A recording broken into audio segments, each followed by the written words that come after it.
이 시간 성령께 우리 가운데 보내주시고 성령님을 통해서 우리 가운데 역사하시는 아버지 하나님께 감사와 영광을 올려드립니다. 하나님, 내가 가는 것이 너에게 유익하다. 성령님이 오시면 너희를 진리 가운데로 인도하실 것이다. 이 시간도 성령께서 우리 가운데 임재하셔서 성령님, 우리를 진리 가운데로 충만하게 하여 주시옵소서.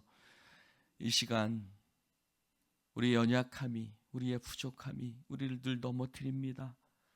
주여, 우리를 이끄소서. 우리를 불쌍히 여기시고 우리 가운데 함께하여 주옵소서. 예수님 이름으로 기도드립니다.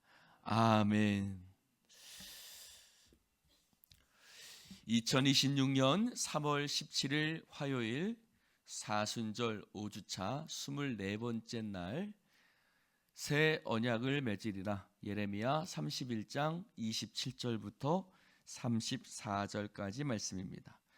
예레미야 31장 27절부터 34절까지 말씀 교독해서 읽겠습니다. 27절부터입니다.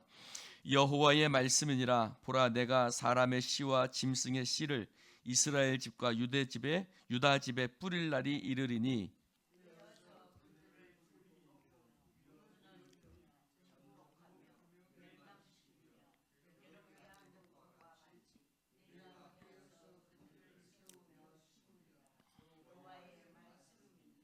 그때 그들이 말하기를 다시는 아버지가 신 포도를 먹었으므로 아들들의 이가 시다 하지 아니하겠고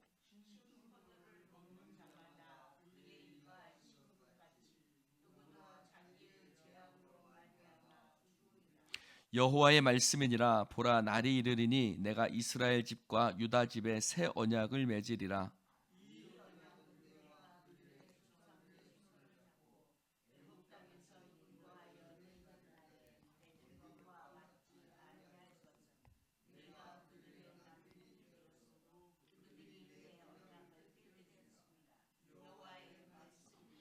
그러나 그날 후에 내가 이스라엘 집과 맺을 언약은 이러하니 곧 내가 나의 법을 그들의 속에 두며 그들의 마음에 기록하여 나는 그들의 하나님이 되고 그들은 내 백성이 될 것이라.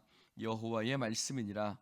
그들이 다시는 각기 이웃과 형제를 가르쳐 이르기를 너는 여호와를 알라 하지 아니하리니 이는 작은 자로부터 큰 자까지 다 나를 알기 때문이라. 내가 그들의 악행을 사하고 다시는 그 죄를 기억하지 아니하리라.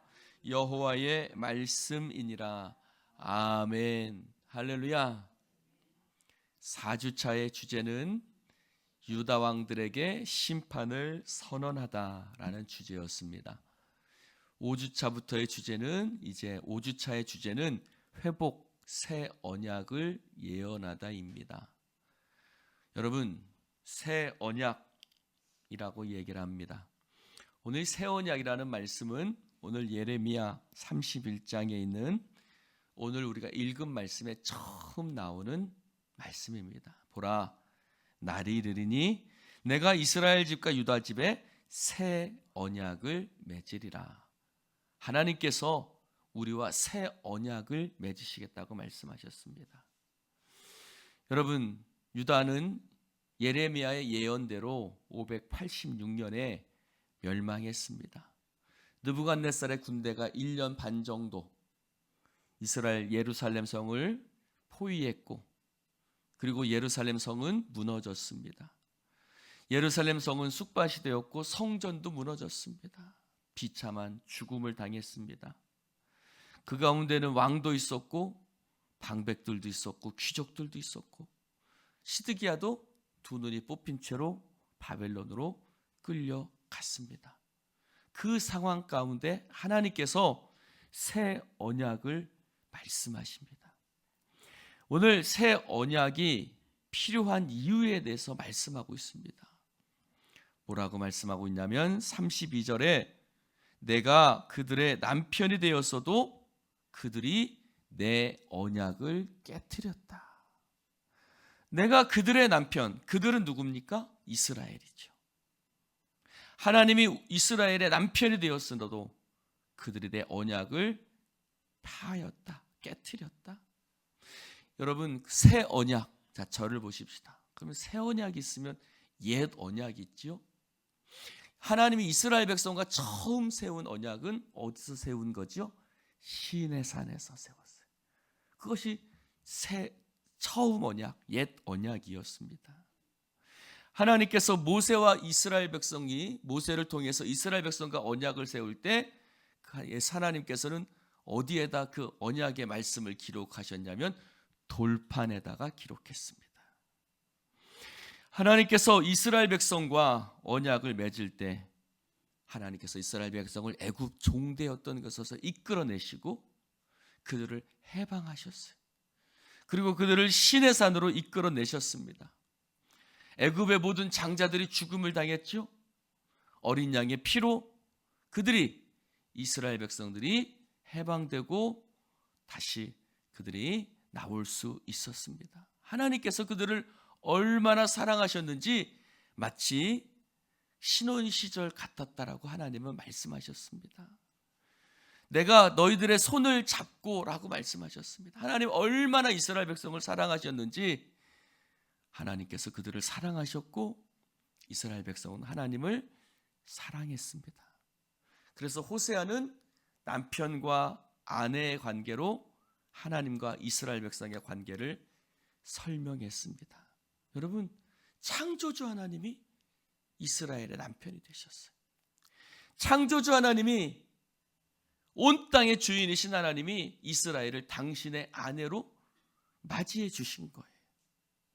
그런데 오늘 말씀처럼 내가 그들의 남편이 되었는데 그렇게 내가 그들의 남편이 되었어도 그들이 내 언약을 깨트렸다고 그래요.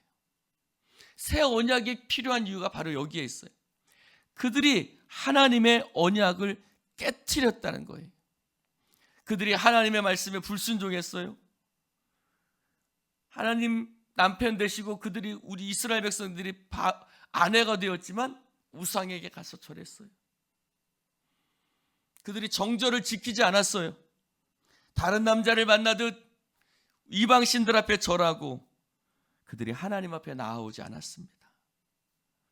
그래서 그들이 하나님의 언약을 깨트렸고 그들은 하나님께서 이스라엘 백성을 바벨론으로 또 아수르로 도구로 삼으셔서 그들을 포로로 끌려가게 하셨습니다. 여러분 새 언약이 필요한 이유는 그들이 언약을 깨트렸기 때문이에요. 또 새 언약이 필요한 이유가 있어요. 새 언약이 필요한 이유는 옛 언약, 즉 돌판에 새긴 언약으로는 이스라엘 백성을 변화시킬 수 없다는 거예요. 그들이 돌판에 하나님의 말씀을 기록하고 너희들은 이 명령을 지키라라고 하나님께서 말씀하셨지만 그들은 그 언약의 말씀을 지킬 능력도 의지도 그들은 그런 것을 지킬 하나님의 어떤 능력도 갖지 못했습니다. 금강석의 철필로 돌에 새겨져 있었지만 하나님께서 그 말씀을 새기셨지만 그들은 마음속엔 죄악의 깊은 뿌리가 있었다는 거예요. 그래서 오늘 뭐라고 말씀합니까? 33절에 이렇게 얘기합니다. 새 언약은 그들의 속에 둔다는 거예요. 옛 언약은 돌판에 새겼지만 이제 내가 그들의 마음 가운데, 여러분 속이라는 것은 심장이에요. 그들의 심장에, 그들의 마음에, 여러분 마음은요, 히브리어로 마음과 심장은 같은 말이에요. 마음으로 믿어 의에 이르고 우리의 심장이, 믿는다는 말은요 우리의 심장을 낸다는. 그래서 하나님께서 이제 새 언약은 우리가 돌판에 새겨진 언약으로는 하나님의 말씀을 지킬 능력이 없기 때문에 오라 나는 곤고한 사람이로다. 능력이 없어요. 하고 싶어도 할 수 있는 능력이 없는 거예요. 그래서 새 언약은요 우리의 마음 가운데, 우리들의 속에, 우리들의 심장에 하나님의 말씀을 새기셔서, 할렐루야, 이제 우리가 하나님의 말씀을 지켜갈 수 있도록 성령께서 역사하시는 줄로 믿습니다. 새 언약을 주신 세 번째 이유는 뭡니까? 34절에 말합니다. 이 내가 그들의 악행을 사하고 다시는 그 죄를 기억하지 아니하리라 여호와의 말씀이니라. 할렐루야. 하나님의 언약의 새 언약의 말씀이 그들의 마음속에 기록되기 때문에 큰 자부터 작은 자까지 다 하나님을 알 뿐만 아니라 하나님께서 이제 그들의 죄를, 즉 옛 언약에 실패한 그들을 죄를 사하시고 그들과 새로운 언약을 맺으신다. 자, 저를 보세요. 여러분, 그들을 애굽의 포로되었던 곳에서 이끌어내서 그들과 시내산에서 언약을 맺으신 것처럼 이제 바벨론의 포로로 끌려간 그들을 다시 이끌어내시고 하나님께서 그 이스라엘 백성들과 새 언약을 맺으신 거예요. 여러분, 우리도 마찬가지죠? 우리도 마귀의 종 하나님과 원수가 되었지만 하나님께서 우리들을 예수 그리스도를 통해서 우리를 건져내시고 우리에게 새 언약을 맺으시는 줄로 믿습니다. 여러분, 이스라엘 백성들, 여러분, 하나님께서 그들에게 새 언약을 맺어 주십니다. 그들은 하나님의 말씀을 잊고 살았죠. 그런데 이제 하나님께서 그 말씀을 그들의 마음속에 기록하겠다고 말씀합니다. 여러분, 이 말씀을 들은 이스라엘 백성은 어떤 생각이 들었을까요? 그들은 하나님께 버려졌다고 생각했을 거예요. 하나님과 약속이 파기됐다고 생각했을 거예요. 그들은 우리가 멸망했다고 생각했을 거예요. 그러나 이 언약의 말씀, 새 언약을 맺겠다는 하나님의 말씀은 그들에게, 그래, 하나님이 여전히 우리를 사랑하시고 계시는구나, 우리를 버리신 것이 아니구나, 우리가 이렇게 비참하게 멸망한 것은 우리의 죄 때문이야. 그러나 하나님이 새 언약을 통해서 우리에게 여전히 우리를 사랑하신다고 그들은 하나님의 사랑을 확인할 수 있었을 것입니다. 그런데 여러분, 놀라운 것은요, 600년이 지난 후에 예레미야가 이스라엘 백성들에게 말했던 그 새 언약의 말씀을 누가요? 예수님께서 말씀하셨다는 거예요. 이것을 받아 먹으라, 내 살이다. 이것을 받아 마시라, 너희를 위하여 흘리는 바 언약의 피니라 그랬습니다. 여러분, 모세가 시내산 위에서 이스라엘 백성과 언약을 맺을 때 어떻게 맺었죠? 서로 피를 흘려서 소를 잡고 그 피를 이스라엘 백성들 가운데 뿌렸습니다.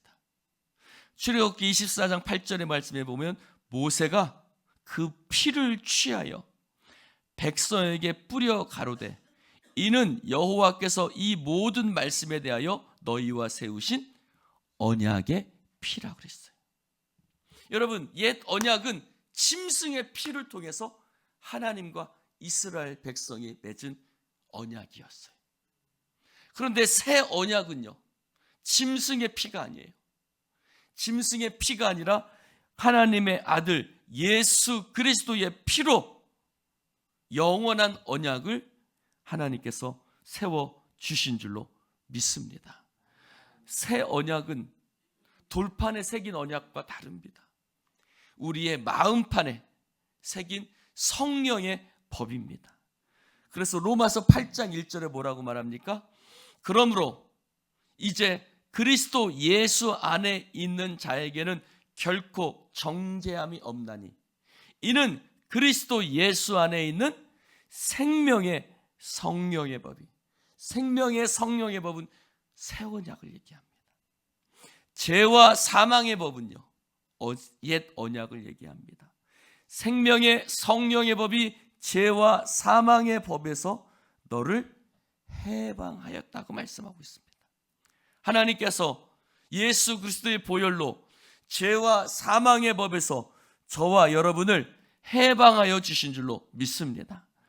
전에는 죄의 종이었습니다. 죄에 매여 살았습니다. 우리는 죄를 이길 수 있는 능력이 없었어요. 그래서 죄를 지을 수밖에 없었어요.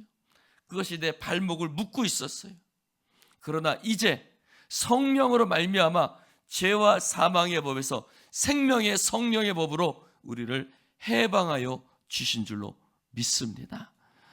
여러분, 그러므로 우리는 날마다 성령의 인도함을 받으며 살아가야 될 줄로 믿습니다. 성령님이 우리를 의의 법으로 이끌어 가시는 줄로 믿습니다.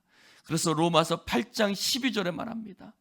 육신에 지지 말고 성령의 인도함을 받으라고 말씀하고 있습니다. 여러분, 날마다 성령의 인도함을 받으며 살아가시기를 주님의 이름으로 축원을 드립니다. 예수님이 하늘로 승천하시고 성령님이 우리 가운데 오셨습니다. 성령님이 우리를 하나님의 아들로 우리를 인치시고 우리를 날마다 성령으로 이끌어 가시는 줄로 믿습니다. 성령의 인도함을 받는 자마다 하나님의 자녀라고 말씀하고 있습니다. 여러분, 날마다 성령의 인도함을 따라서 새 언약이, 하나님의 말씀이 우리 가운데, 우리의 심장 가운데 기록되는 놀라운 역사가 우리 가운데 있을 줄로 믿습니다. 기도합시다.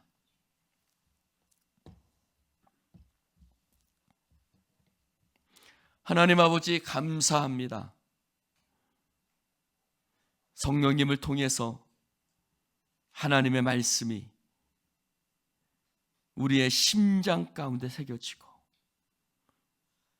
예수 그리스도의 보혈을 통해서 하나님, 멸망했던 우리들을 새 언약으로 회복시켜 주시니 감사를 드립니다. 하나님, 옛 언약에서 우리는 실패했습니다. 넘어진 자였습니다. 그러나 성령으로 우리를 다시 새롭게, 새로운 약속으로 우리를 이끌어 주시니 너무나도 감사를 드립니다.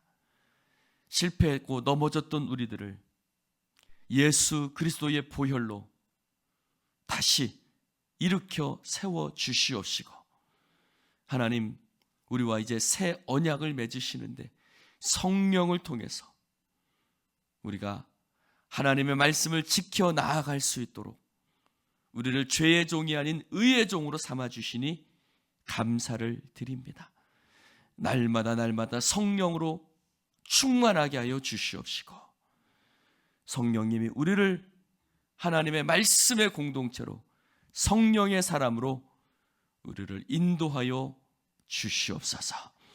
우리와 함께 하신 주님을 찬송합니다. 성령이여 기름 부어 주시옵시고 오늘도 우리를 이끌어 주시옵소서.